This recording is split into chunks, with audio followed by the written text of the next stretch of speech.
இப்படி போலாமா? சர்வீஸ் ஸ்டேஷனுக்கு போனோம்னா நீங்க பத்திரமா சர்வீஸ் ஸ்டேஷனுக்கு நீங்க அதெல்லாம் சொல்லவே வேண்டாம். திருப்பிடுங்க. ஐயா தம்பி பால்காரரு, பாலை வந்து பத்திரமா கொண்டு போய் சேர்த்துங்க. அதுல போங்க.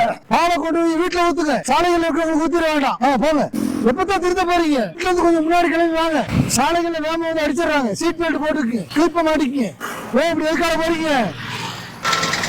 இப்படி எதுக்காக வரலாமா? திரும்ப வந்து நேற்றுக்கு வந்து போறதுக்கு முன்னாடியே தூக்கி வீசிட்டு போயிட்டாங்க காரை. ஆளும் இல்ல, காரும் இல்ல, ஆளும் இல்ல. பரவாயில்லையா?